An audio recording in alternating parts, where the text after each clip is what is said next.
I got the invitation to go on this Armed Lutheran radio show, though. You know this guy? Have you seen this? There's two things that I would like to say that make me feel safe. Number one, the fact that there is a radio show called the Armed Lutheran Podcast somewhere in the world. That makes me feel safe. Bringing you law, gospel, and guns. This is Armed Lutheran Radio.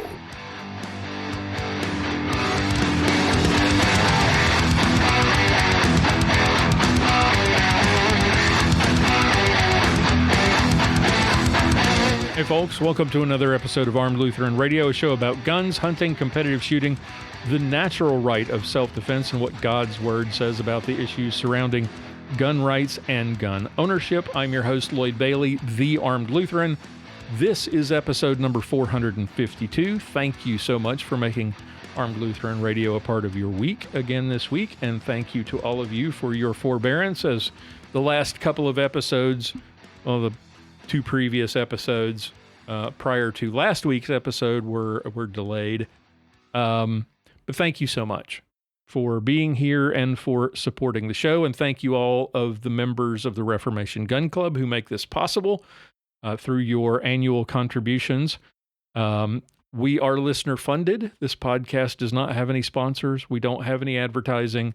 I don't even go seeking advertising. I'm not out trying to monetize the show beyond the monetizing it through memberships. If you would like to be a member of the Reformation Gun Club and help see this show continue, and as a thank you for the nearly 10 years of work that we've done, be sure to check out reformationgunclub.com, armedlutheran.us/gun club, or look for a link in the show notes. As I say each week, and thank you this week to David, to John, to Michael, let's see, who else? To Dan, to Curtis, to James, to Stephen, and to our good friend Dan. Thank you all so much for your support. We really do appreciate it. Every little bit of, everything that is contributed to the show is greatly appreciated. From the tiniest contribution to the largest, we really do appreciate the support that our gun club members have given us.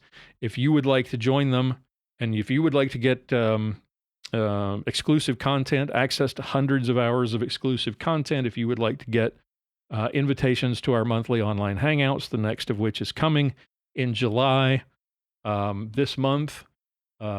I can't keep track of what month it is.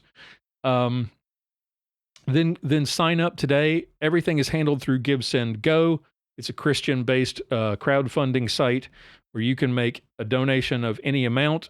Any amount is appreciated, and you can join us as a member of the Reformation Gun Club and get that warm and fuzzy feeling knowing that you helped make all of this possible. Again, reformationgunclub.com, or look for a link in the show notes. Okay, what are we talking about today? Well, last week, last episode 451, as I was thinking about what to talk about for that show, something really weird crossed my timeline. And this was a story I saw on Breitbart and then dug down into the original link.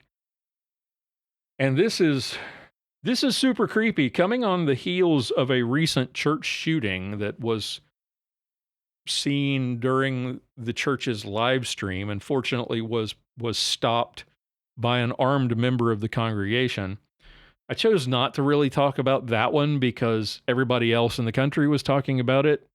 One of the things that I've tried not to do over the years as the Armed Lutheran, and sometimes I fall into this trap myself, is I just don't want to be another gun podcast where we cover the same things that everyone else is talking about. So that's why we do things a little bit differently, and have for the entire run of the show for nearly 10 years now. But this story really took me aback. This was from June 30th at Blaze Media. And this was from Owen Anderson at Blaze Media. Pastor crucified in bed as anti-Christian hate turns deadly. Now that sounds awful, as it is. It is awful. And you might think to yourself, oh, Lord, wonder where that was. And your mind might wander to somewhere like the Middle East or somewhere like Africa, where that kind of stuff happens to Christians all the time. No, this happened in Arizona. This happened in May in Arizona in 2025. Owen Anderson writes, just down the road from my house, a pastor was crucified in his bed, crown of thorns and all. That's not the start of a horror movie. It's the real story of Pastor William Schoeneman of New River Bible Chapel in Arizona. His murder in May received almost no media coverage. I didn't hear about this. I had no idea this happened.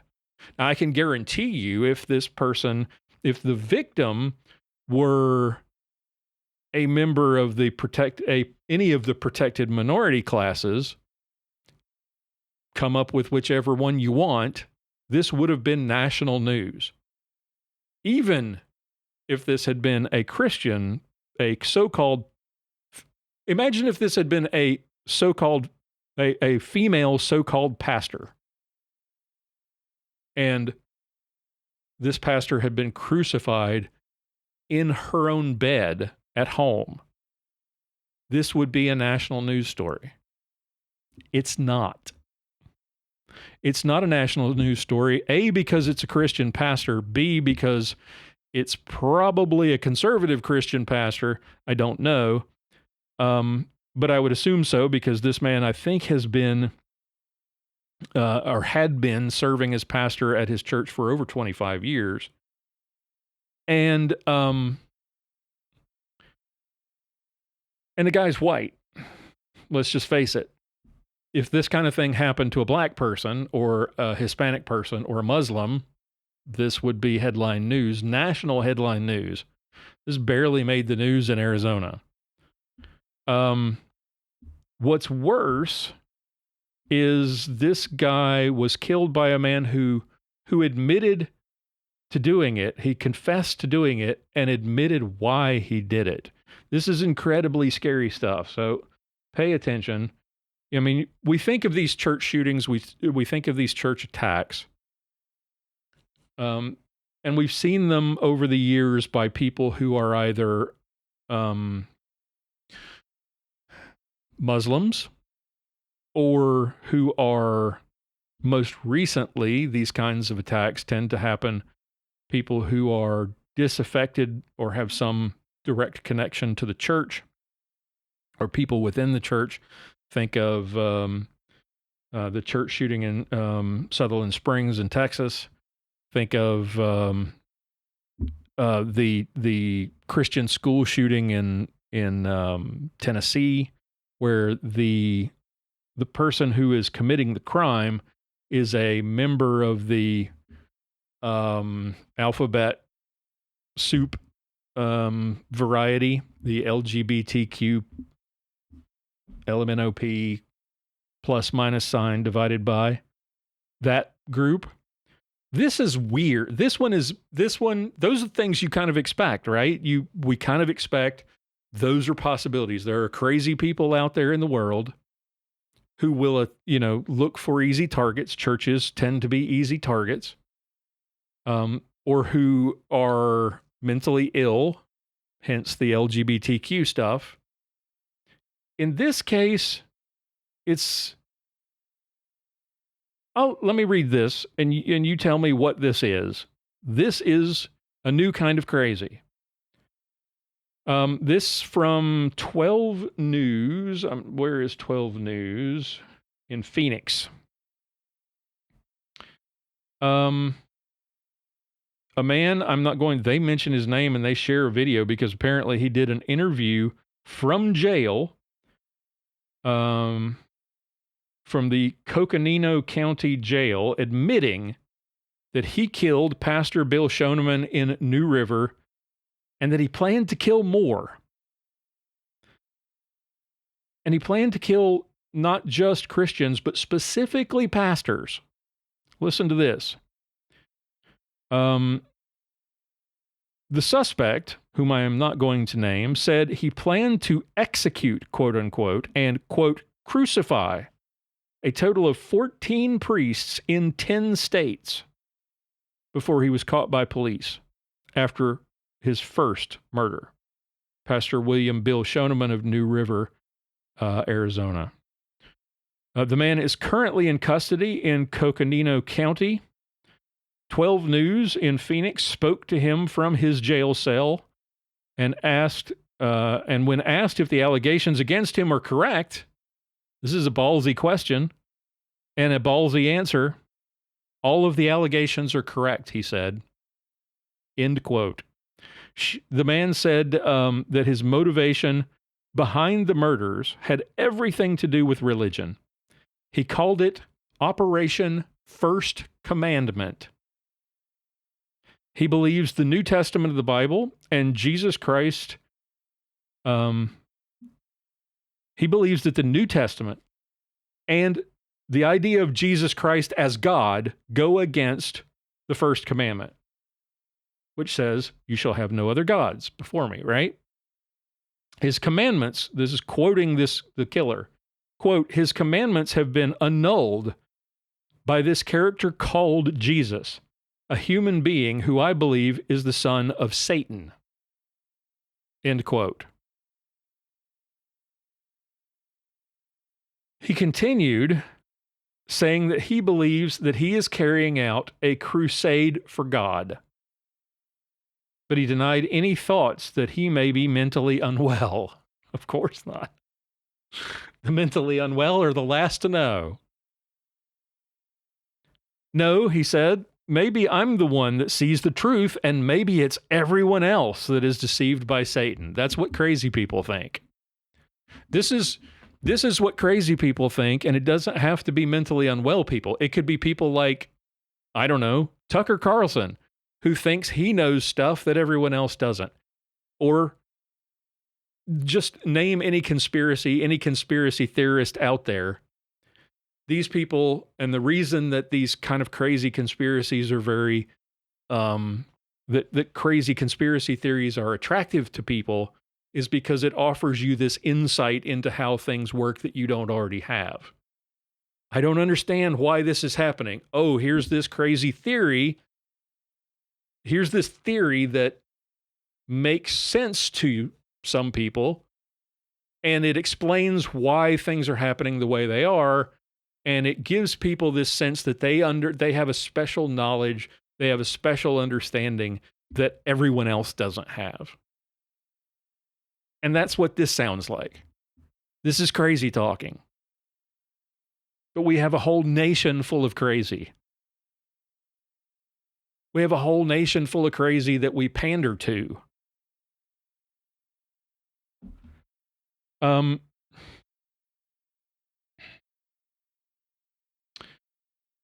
Maybe I'm the one that sees the truth, he said. It's everyone else that is deceived by Satan. So if that makes me mentally ill for following what God says, then so be it, end quote.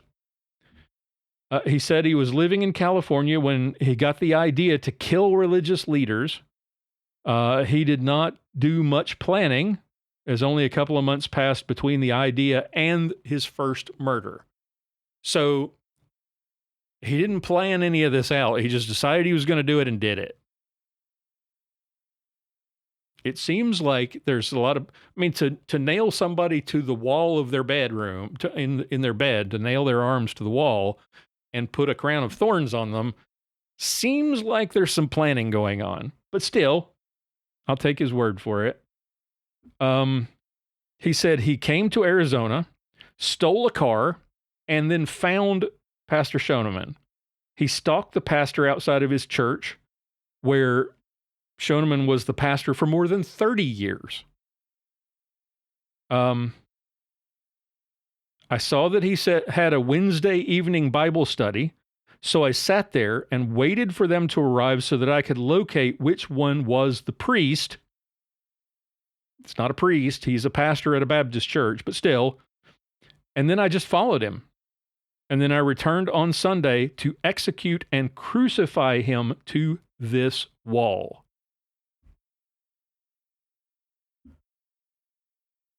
The man went into greater detail on how he said he murdered Schoeneman, but 12 News is omitting these details due to their disturbing nature and out of respect to the Schoeneman family. Okay. We'll leave that for the time being because this is pretty gruesome.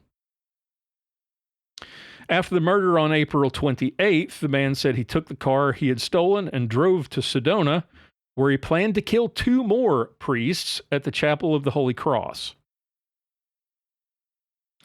I set up a tent right next to the church so that I could watch the priests and identify what vehicles they were driving. He set up a tent.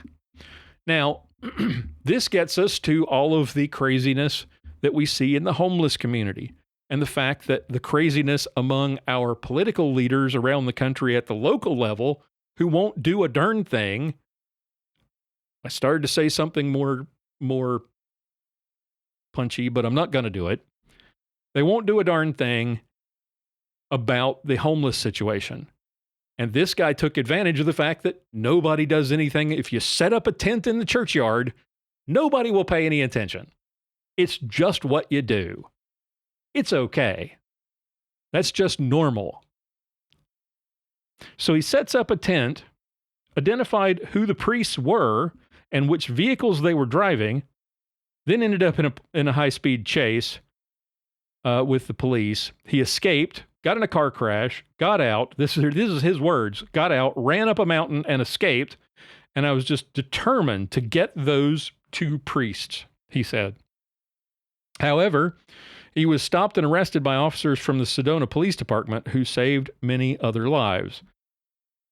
Had I been better prepared, he said, I don't think there would have been any way to stop me. But with all that being said, everything happens the way it is supposed to. The man is currently in custody, awaiting extradition back to Maricopa County. However, he said he does not want his case to go to trial. Put me on death row, he said. Set the execution date for right now. The victims want it. The victims' families want it. I want it. And the taxpayers want it. You're darn right we do. For you and every other scumbag murderer in the country, do it now. Okay, I digress. He said he believes he will not die if he is executed, and yet he doesn't think he's mentally ill. I'm not saying I want to do. I'm saying you can't kill me. It's just separating the spirit from the flesh. This is a new kind of crazy. 12 News spoke with the son of Pastor Bill Schoeneman, Randall Schoeneman, following the interview with the killer. He said that he's glad that the man admitted to the murder. He hoped it makes the process smoother. But when asked about the man demanding the death penalty, Schoeneman's son said he doesn't know what the outcome should be, and that's not his place to decide. It's all part of God's plan. So at this moment, I don't have a commitment one way or the other of what we might want, he said. He did point out that even if the death penalty is handed down, it likely would not be given or executed for decades. That is absolutely true. And that is a sad thing in this country and I've talked about this at length many times, that if you want a true justice system, then you have to mete out justice, and it has to be done swiftly. It has to be swift, certain, and public. I am all for bringing back public. Absolutely all for it. But I would prefer, if you're going to give me the 3, or if you give me one of the 3, I want certain. Then I want swift is the second most important thing to me. And then I guess public would be the third. This is crazy. This is crazy stuff. And this is born from a country that coddles the crazy. I was thinking about this the other day, and before I had even heard of this story, that if you want to deal with crime in this country, we've got to be, especially if you're talking about mass casualty crime, what Democrats always jump to is we need to ban guns. We need to do something about guns. No, we need to be doing something about crazy people.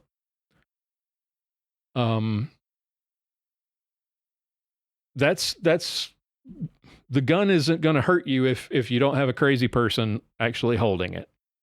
So keep the guns out of crazy people's hands and keep crazy people out of the public. I was thinking about this. Like I said, I was thinking about this subject as I'm driving to get groceries the other day. And before I'd even heard of this story, and I'm thinking about, well, how do we deal with the mental health issue? We got rid of asylums. We made it almost impossible to involuntarily commit people. We have these politicians who are suggesting that what we need is red flag laws to take guns away from the crazy people. The problem is that you're still leaving the crazy people out in public. You're still leaving crazy out in public. If they're too dangerous to have a gun, if you can adjudicate that they're just too much of a danger to have a gun, then they're too dangerous to be out in public, because you can do a whole lot of harm with a lot of other things. And you can still get guns illegally if you want to, and do lots of damage. Most of the mass shootings in this country, most of the gun crime in this country is committed by people who are not legally allowed to have a gun in the first place. So all the gun laws in the world did nothing to stop them. The problem is crazy people. So how do we deal with that? And that brings us to, when I mentioned the LGBTQ LMNOP crowd earlier, here's a touchy subject as well. Gender dysphoria and gender confusion are mental illnesses. Hot take. I'm not a big fan of the idea that crazy people should have guns. I know there are I would not consider myself a Second Amendment absolutist for this reason. If you're a Second Amendment absolutist and you believe that any gun law is an infringement, then you believe that it's okay for crazy people to have guns. You believe that it's okay for convicted felons to have guns. I don't have a problem with keeping violent convicted felons from having guns. I would support some process for them to restore their rights, rights under the Second Amendment. I would be in favor of a process to do that once they've paid their, once they've served their sentence, paid their fine, whatever. But I don't like the idea that, I don't think it makes us safer by keeping someone who committed felony embezzlement from having a firearm. I don't think that makes us safer in the least. Keeping guns out of the hands of a felon convicted of murder, even if he served his time, I can make an argument for you that keeps us safe. And I think you can too. I think we can make those distinctions. But politics and lawmaking are not about nuance and distinction. It's generally stupid. And the political class and the corporate class in this country is so beholden to a very tiny, mentally ill minority that broaching this subject will never happen. So so it's my hot take for the day. I know there are groups out there who argue that if you're a member of one of these protected minority classes, then you definitely need a gun to protect yourself because you're likely to be the target of violence. I get that. And there are groups out there who are training and arming people who have that mental illness. I'm not talking about people who, let's make a distinction here. I'm not talking about people who like putting on women's clothing. That's weird. I would consider it morally repugnant, but hey, you do you. That's different, very different from people who think that they're the other sex, from a man who thinks he's a woman, and will argue that there's no distinction between a trans woman, i.e. a man, and a real, honest-to-goodness woman, a human female. That there's no difference. That's a mental illness. And that, according to federal law, and this is part of why the LGBT crowd is so determined to make sure that all of the original designations of their condition as a mental illness, that all of that be scrubbed. Because mental illness excludes you from certain things under the law. One of those happens to be your Second Amendment rights. According to, for those of you who've ever filled out a Form 4473, you know what I'm talking about. The question that asks if you have ever been adjudicated mentally ill, or if you've ever been involuntarily committed to a mental institution. If so, you don't have any rights. You have no right to buy a gun. And for those of you who are Second Amendment absolutists who would say that's an infringement, I would say you're wrong. You can't make the argument that we need to do something about the mentally ill and then say that it's okay for the mentally ill to have guns. You can't have it both ways. I am not a Second Amendment absolutist, and I never will be. I'm close. I'm really darn close. But that's a bridge too far. If you're going to tell me that it's okay for the mentally ill to have a gun, and then try to make the argument whenever the gun banners come out and start dancing in the blood of a bunch of school children, and your argument is, well, we need to do something about mental health, but you won't go there, you've got a little problem with your logic. You've got a little problem with your absolutism.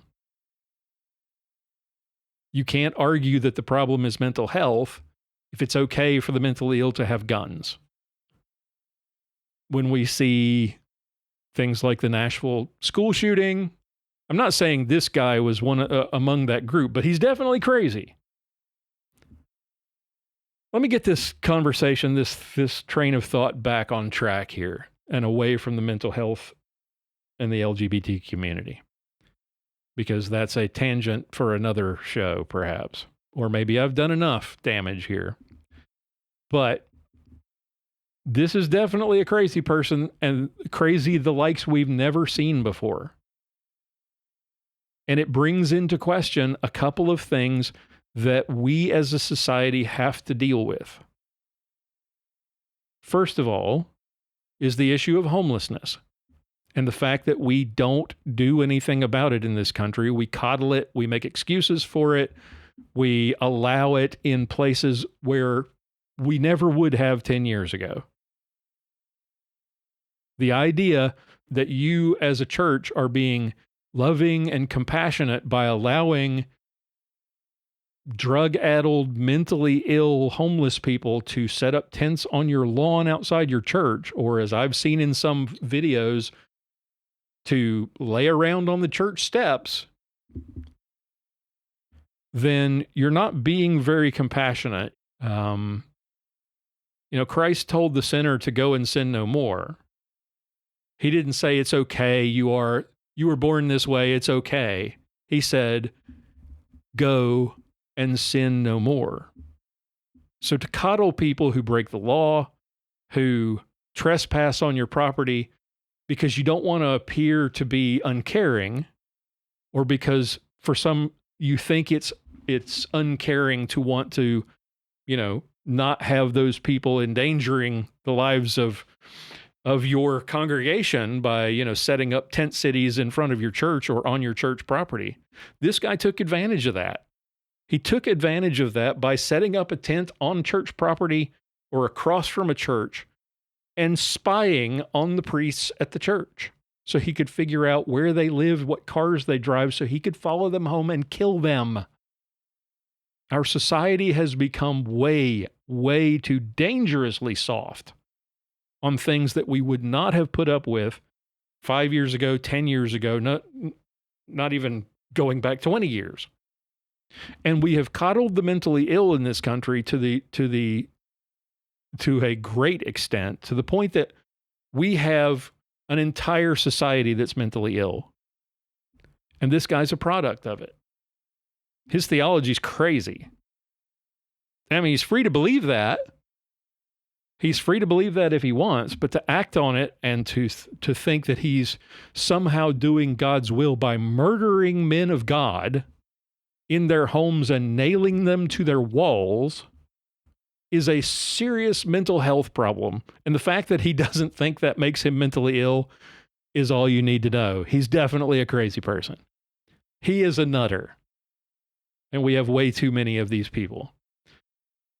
We got rid of the asylums. We need to bring them back. We need to have a way for people to be evaluated if they are dangerously mentally ill, where the court can decide based on a report from a loved one, this person's crazy. He's going to hurt somebody. He's a nut job. He's got guns, or he's got these crazy violent delusions. You need to keep an eye on him. We don't seem to have a way to deal with these people anymore where we used to lock them up. Now, I'm not saying I'm in favor of just randomly locking up people just because someone said they're crazy. But if you can go to a court and you can make a convincing argument that person X is a danger to themselves and or others, and a judge can review the evidence and say, you know what, we need to have this person evaluated. I think it's in the best interest of the public that that be possible. Could it be abused? Probably. It's something that certainly should be considered. And if it's possible to do it in a way that is not violative of people's rights, I mean, obviously, by picking someone up and taking them against their will for an evaluation is violative of their rights. So this is a tough one. I think we need some measure, some means to do something about the criminally crazy instead of just leaving them out on the streets. To think it's compassionate to leave crazy people sleeping under bridges as opposed to putting them in homes and drying them out and turning their lives around simply because we're somehow, personal freedom libertarians. If you want to ruin your life and sleep under a bridge, fine and dandy. But it's not compassionate to leave them there and say it's okay and do nothing about it to the potential danger of the rest of society. Now, I'm not saying this guy's homeless. This is a side issue.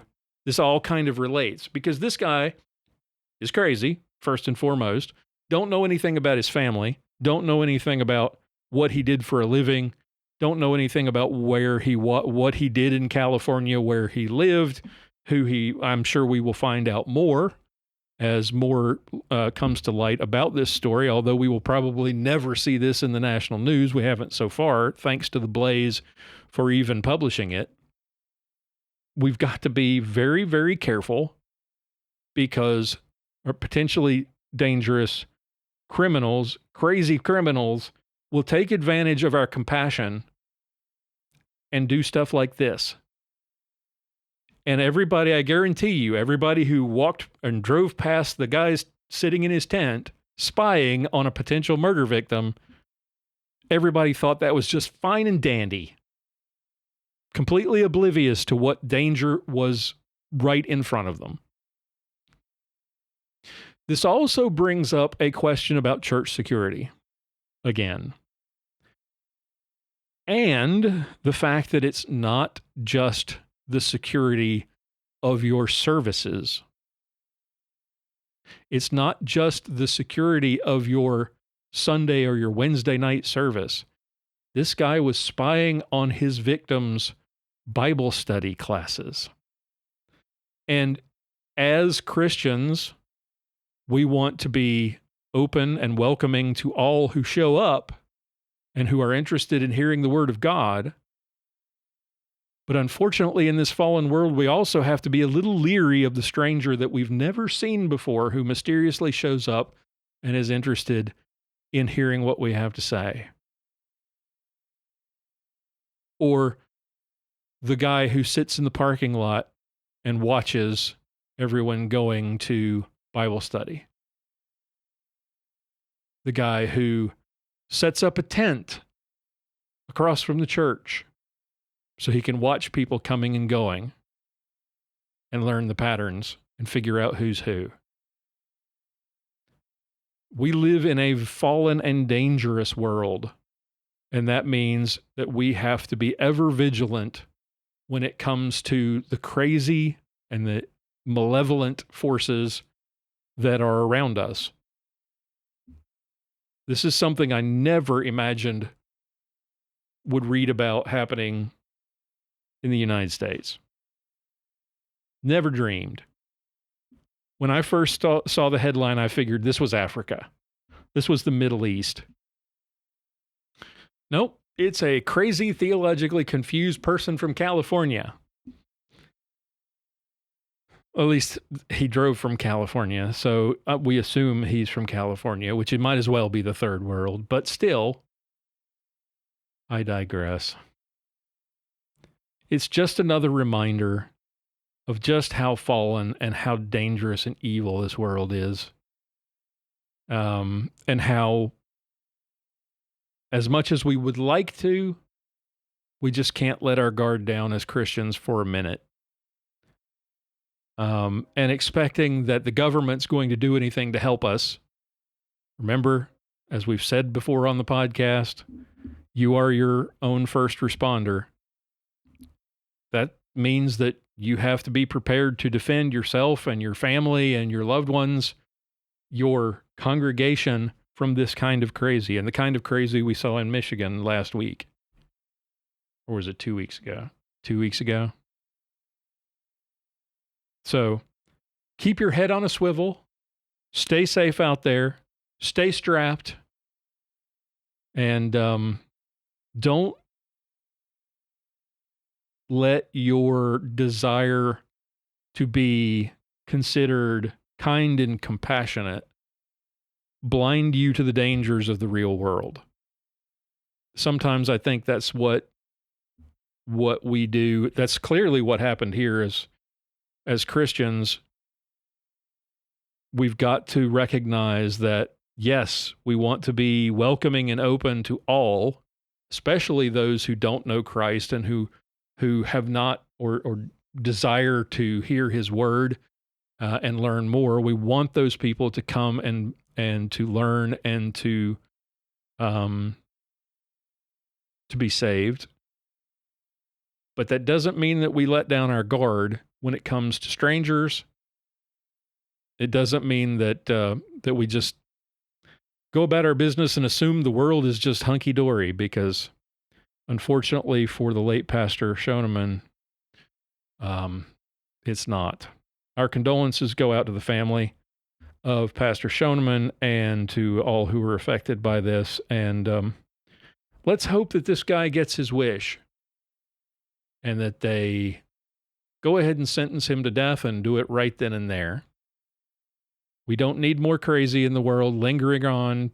Now he's going to be on the taxpayer dollar. Great.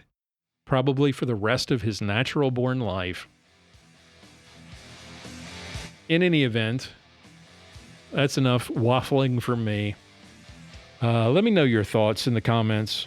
I'd love to hear your take on some of the things that I wheedled on about here today. This was a little bit of a stream of consciousness, so not a whole lot of written show prep here.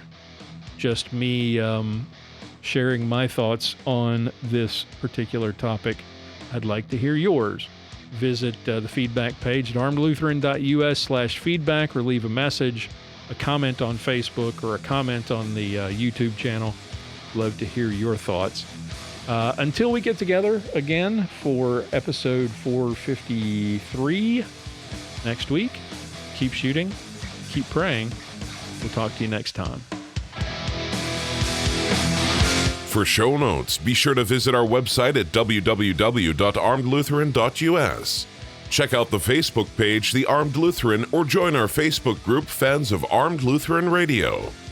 If you like what you hear, please leave us a comment on our feedback page at armedlutheran.us/feedback or a review on iTunes and let us know what you think. Thank you for listening to Armed Lutheran Radio.